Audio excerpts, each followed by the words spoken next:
From New York, Late Night Show with Spike Siddiqui. Bismillahirrahmanirrahim. Allahumma salli ala Muhammadin wa ala ali Muhammad. Welcome to the show. صاحبوں، خبر جس کو آپ کو ذرا follow up کرنا چاہیے وہ یہ ہے کہ ورلڈ بینک نے بھارت سے کہا ہے کہ یہ انڈس واٹر ٹریٹی جو ہے تم ایسے اس کا پانی نہیں روک سکتے، کیونکہ وہ بھی ضمانتی تھا ورلڈ بینک بھی، تو بھارت کے لیے یہ اتنا آسان کام نہیں ہوگا، انشاءاللہ بالکل نہیں ہوگا۔ اچھا، دوسری خبر جو ہے وہ دن اور رات لوگ اپنی شہ سرخیوں میں لگاتے ہیں اور ایک دم خوش کر دیتے ہیں، اور آپ پڑھیں تو ایسا نہیں ہوتا۔ عمران خان رہا ہو گئے، انشاءاللہ ہو جائیں گے، لیکن یہ رہا ہو گئے، رہائی کے بالکل قریب ایسی وہ کیپشنز لگاتے ہیں جو بعد میں پڑھو تو صحیح نہیں ہوتی، لوگ مایوس ہوتے ہیں، پھر فون کر کے سوالات پوچھتے ہیں آپ بتائیے کیا رہا ہو گئے؟ تو میں کہتا ہوں نہیں صاحب، میرے پاس تو ایسی خبر نہیں ہے۔ اچھا، لیکن انشاءاللہ ان کی رہائی ممکن ہے۔ کیوں؟ سوال یہ ہے وائی، کیوں میں ایسا کیوں سوچتا ہوں؟ اب عاصم منیر اور شہباز شریف، نواز شریف، ان کے پاس کچھ رہا ہی نہیں ہے، یہ بالکل صفر ہو چکے ہیں۔ میں نے دیکھیے، اس سے پہلے کہ میں نے جو دیکھا کل وہ میں آپ کو بتاؤں، میں ایک بات آپ سے ضرور کہوں گا، تاریخ میں یہ بات لکھی جائے گی جس وقت بھارت نے، ہندو نے یہودیوں سے اسلحہ لے کے پاکستان پہ حملہ کیا اور پاکستان کی قوم نے وہ حملہ پسپا کر دیا۔ اس کے بعد دوسرے حملے کی تیاری میں جب اسرائیل اور بھارت اس کوشش میں لگے ہوئے ہیں کہ کسی طریقے سے پاکستان سے اس کے ایٹمی اثاثے چھین لیے جائیں، اس وقت پاکستانی جرنیل اپنے وقت کی پاکستان کی سب سے کرپٹ ترین شخصیات کے ساتھ بیٹھے حکمرانی کر رہے تھے، جس کی تاریخ گواہ ہے۔ 30 سال سے جو کرپشن میں انوالو ہیں، زرداری، نواز شریف، شہباز شریف، ان کے ساتھ جرنیل جو ہے اب تک لگے رہے اور اب تک ان کے ساتھ حکومت بناتے رہے، ان کو سپورٹ کرتے رہے اور وہ انہیں سپورٹ کرتے رہے، جرنیل صاحب کو۔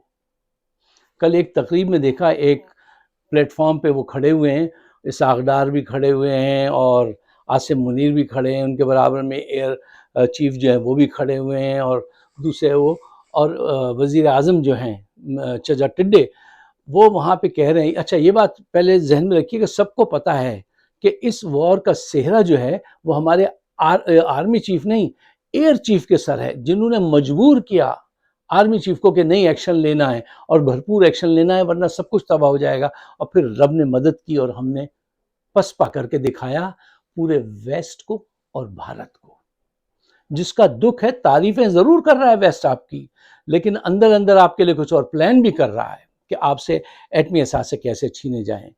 آپ جس تعریف سے خوش ہو رہے ہیں نا ویسٹ کی، اس تعریف کے پیچھے بہت کچھ چھپا ہوا ہے، اس کو دیکھنے کی ضرور کوشش کیجیے گا۔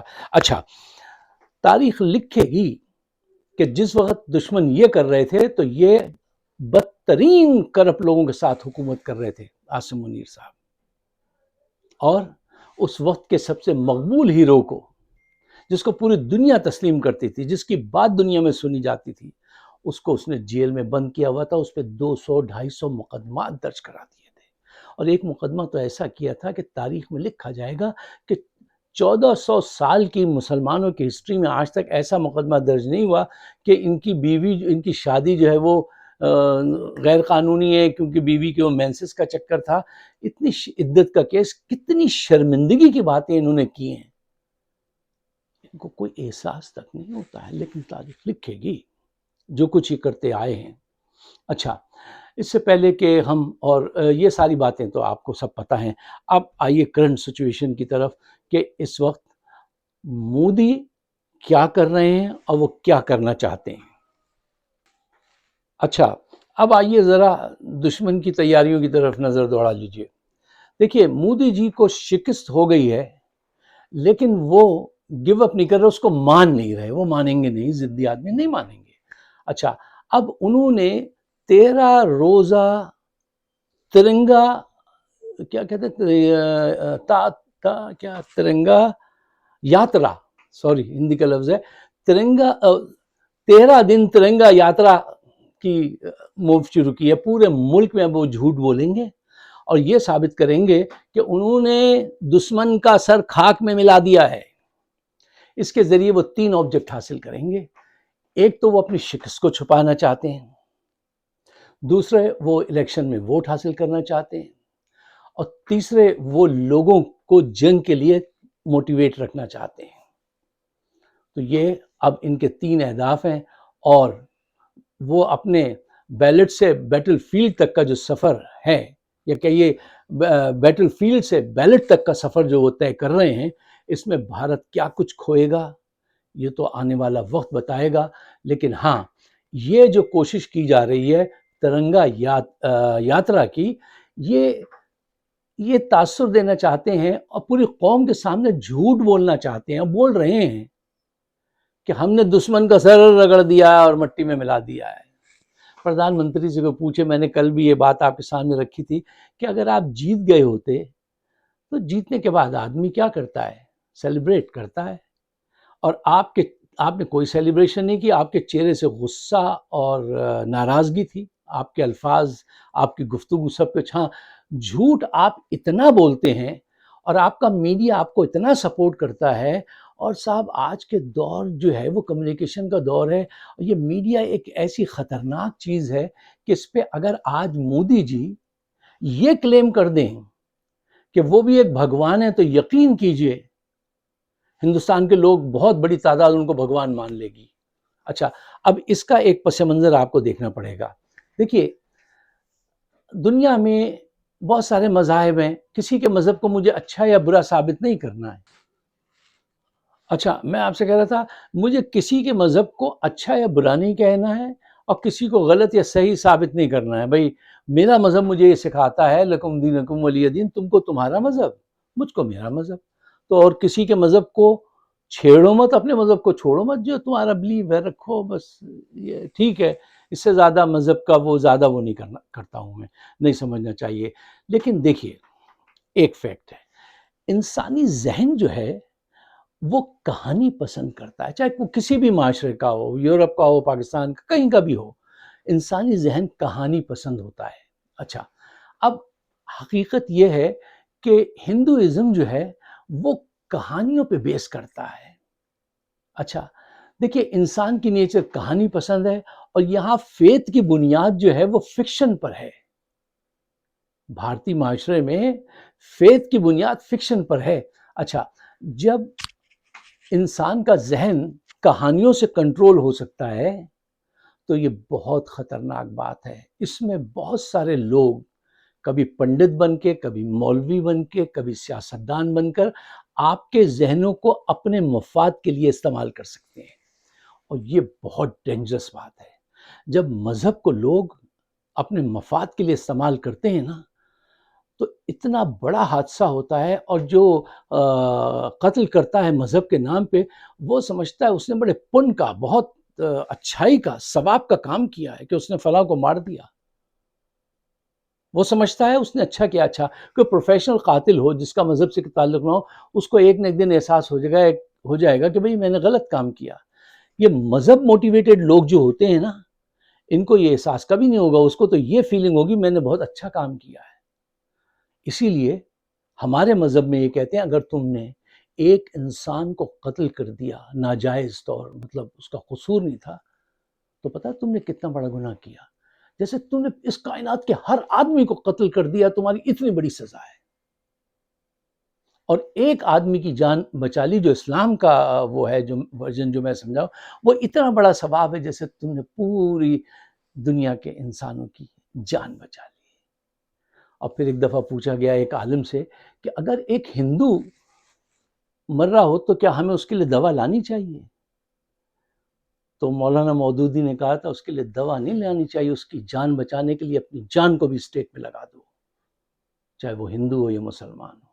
یہ ہماری پریچنگ ہے جو ہم نے پڑھی بچپن میں. اچھا، اب آئیے دیکھیے، اب میں آپ سے کیا کہہ رہا تھا؟ میں یہ کہہ رہا تھا کہ یہ فیتھ جو ہے وہ فکشن پہ وہ کیا ہوا ہے وہاں ہندوستان میں. اب دیکھیے، رام مندر کا قصہ عوام کو یہ یقین دلا دیا، انہوں نے اورنج کپڑے پہن کر اور ہندو بن کر، زیادہ بن کے، کہ صاحب یہاں رام پیدا ہوئے تھے. کہانی سنا دی، عوام نے کہانی خرید لی. وہ بابری مسجد تھی، اس کو انہوں نے ڈھا دیا کیونکہ وہ اس وقت پاور میں تھے، اور سب نے بلیو کر لیا کہ یہاں پہ رام پیدا ہوئے تھے، جبکہ بڑے بڑے ہسٹورین ثابت کرتے رہ گئے کہ نہیں یہ غلط بات کر رہے ہیں. ہندو ہسٹورین بتاتے رہے لیکن کسی نے بات نہیں مانی. کیوں؟ مودی جی ایک سیاسی لیڈر جو ان کی سیاست کا محور ہی نفرت کی بیس پر ہے. رام نے کبھی نہیں کہا تھا کہ مسلمانوں کو مارو، رام نے کبھی یہ نہیں کہا تھا کہ کسی انسان کو بھیجا قتل کرو. رام کی تعلیمات یہ نہیں تھی، انہوں نے پڑھی نہیں ہے کچھ. کیا اچھا مصرع تھا کہ رام کسی اوتار میں آؤ، سیتا ہے کٹھنائی میں. اب بھارت ہے کٹھنائی میں، اب رام کسی اوتار میں تو اب شاید آئیں گے نہیں. اچھا دیکھیے، انہوں نے اتنی قوت دکھائی ہے اس مذہب کے لبادے میں کہ شہروں کے نام بدل دیے، تاریخ کی کتابیں بدل دی. بھائی یہ کہتے ہیں کہ مغل جو ہیں انہوں نے بنایا نہیں تھا تاج محل بھائی، اور اس کی بنیادوں کو کھود دو، ان کی تاریخ ہی مٹا دینا چاہتے ہیں. یہ مذہب کے جنونی کیفیت انہوں نے پیدا کی ہے ووٹ حاصل کرنے کے لیے. کہ ہندوستان کی کتنی آبادی ہے؟ 1 ارب 30 کروڑ 40 کروڑ جتنی بھی، اس میں اگر 20-25 کروڑ مسلمان ہیں، ان کو مارو، ان کو نشانہ بناؤ، اور 1 کروڑ کے ووٹ حاصل کر کے گھوڑے پہ چڑھ جاؤ، اقتدار میں آ جاؤ. یہ انہوں نے کر لیا ہے. لیکن اب یہ جو کچھ آگے کرنے جا رہے ہیں اس سے اتنا نقصان پہنچے گا جو صدیوں میں پورا نہیں ہو سکے گا. یہ کیا کر رہے ہیں اب؟ مذہبی لبادہ پہن کر، تلک لگا کے، اورنج کلر کی ساڑی وہ پہن کر، ٹھیک ہے نا، وطن کی محبت کا بھاشن دیتے ہوئے، ہاتھ میں ترنگا لے کر، سیاسی قوت حاصل کر کے، میڈیا کے ذریعے سیاسی تقریریں کر کے اپنے اقتدار کا حصول وہ کریں گے، اور جھوٹ کو سچ ثابت کریں گے کہ ہم نے دشمن کا سر مٹی میں ملا دیا ہے. پوری دنیا دیکھ رہی ہے کہ کس نے کس کا سر مٹی میں ملایا ہے. لیکن یہ میڈیا اتنا اسٹرانگ ہے اور یہ اتنے ضدی ہیں کہ یہ میڈیا کو آج بھی، اس دن بھی اپنی تقریر میں انہوں نے یہ ثابت کیا ہے کہ صاحب ہم نے جیت حاصل کر لی اور ہم نے مٹی میں سر ملا دیا. اب یہ کوشش جاری رہے گی. لیکن میرا سوال یہ ہے یار، ان سے یہ پوچھو کہ اس کے فائدے بھی بتائیے آپ ہمیں. ضرور ملائیے ان کو مٹی میں ملا دیجئے سب کو. پہلی بات، یہ کیا پاسبل ہے کہ 24 کروڑ عوام کو آپ مٹی میں ملا دیں گے؟ اچھا ایک بات ضرور میں اپنے ہندو سننے والوں سے کہوں گا، یار دیکھو، سوچو پاکستان سے دشمنی کر کے کیا کیا نقصانات ہیں اور کیا کیا فائدے ہیں. پروسن کو ہر چیز کے سوچنا چاہیے. اور پاکستان سے دوستی کر کے تو فائدے ہی فائدے ہیں یار، نقصان تو کہیں ہے ہی نہیں. اور پاکستان اپنی پاپولیشن 25 کروڑ کی 100 سال بھی لگ جائیں تو بھی وہ تمہارے برابر تھوڑی آ سکتا ہے کوئی. تم اس وقت تک کہاں نکل چکے ہوگے؟ پاکستان سے دوستی کر کے تو تم اس نقشے پہ قائم بھی رہ سکتے ہو، بڑی قوت بھی بن سکتے ہو. لیکن پاکستان سے دشمنی کر کے تم اپنے پاؤں میں خود زنجیریں باندھتے ہو. تو یہ عقل کا فیصلہ کرو، سچائی کا فیصلہ کرو. آپ جھوٹ بولتے ہیں لیکن دیکھیے نا کہ وہ کیا، کس نے کہا تھا کہ جھوٹ کو آپ سچ کا لبادہ پہنا کر بھی ٹیمپریری طور پہ آپ تھوڑے سے کچھ فوائد حاصل کر سکتے ہیں، لیکن جھوٹ will remain جھوٹ. اور who said that کہ you cannot fool all the people all the time. Hindustan میں بھی اب ایک طبقہ ایسا سامنے آ گیا ہے کہ بھائی وہ کہتا ہے یہ کیا کرتے ہو تم، لوگوں کی زندگیاں عذاب میں تم نے کی ہوئی ہیں. کل اگر تم نے دوبارہ کوشش کی حملہ کرنے کی، تمہیں ایک دفعہ نہیں پتہ چل گیا کہ انہوں نے کتنا زبردست ریسپانس دیا ہے، اور اب وہ کتنے چوکنا ہوں گے اور وہ کتنا بڑا ریسپانس دیں گے. تو یہ جو انڈسٹری تم نے لگائی ہوئی جس پہ تمہیں بڑا ناز ہے، وہ تمہیں 100 سے 200 سال پیچھے دھکیل دیں گے. یہ ان کو سمجھائیے. اتنا بڑا رسک لے کر آپ یہ کام کریں گے. وہ آپ اسرائیل کو بھی لے آئے، پورے ویسٹ کی ٹیکنالوجی، فرانس کی، اس کی سب لے آئے نا آپ. لیکن وہ دوبارہ میں آپ سے کہتا ہوں کہ وہی منہ آتا ہے کہ it is not the size of a dog in the fight, it is the size of a fight in the dog. وہ پاکستان کی بہت اسٹرانگ ہے. منٹوں میں سارے اختلافات ختم اور جنگ کے لیے ہر چھوٹا بڑا تیار. یار وہ صدیوں کی ان کی مسلمان کے نطفے میں دو چیزیں آپ کو ہمیشہ ملیں گی، مسلمان بے وقوف نہیں ملے گا، بہادر ملے گا، کاہل ہو سکتا ہے، غافل ہو سکتا ہے، شرابی ہو سکتا ہے، اور بہت سارے اس میں عیب ہو سکتے ہیں، لیکن ہمیشہ بہادر ہوگا، ذہین ہوگا۔ یہ جو خدا کو مانا ہی اسی بنیاد پہ جاتا ہے، عقل کی بنیاد پر، خدا کا جو مان لیتا ہے نا کہ اللہ ایک ہے، آپ صلی اللہ علیہ وسلم اس کے آخری نبی ہے، جو یہ اس کا اقرار کر لیتا ہے، تو اس کے عقل ہی میں اتنی زیادہ اور کرج دو چیزیں اس کو اللہ تعالیٰ دیتے ہیں، تو انسان اس چیز کا اقرار کرتا ہے، لا الہ الا اللہ محمد رسول اللہ۔ اچھا یہ کہ ہماری بات مذہب کی طرف زیادہ نہ نکل جائے، جس کا جو بلیو ہے وہ رکھیے، لیکن مودی جی کو یاد دلائیے یہ تو 13 دن کی آپ یاترا کر رہے ہیں، اگر امن کے لیے کر لیتے، دیکھیے اب نیگوسیشن تو اس وقت کامیاب ہو نا کہ دونوں طرف سے دل صاف ہوں۔ پاکستان تو چھوٹا ہونے کی وجہ سے جان بچانے کے لیے جلدی سے وہ راضی کہ یار ٹھیک ہے نہ ہو، ٹھیک ہے۔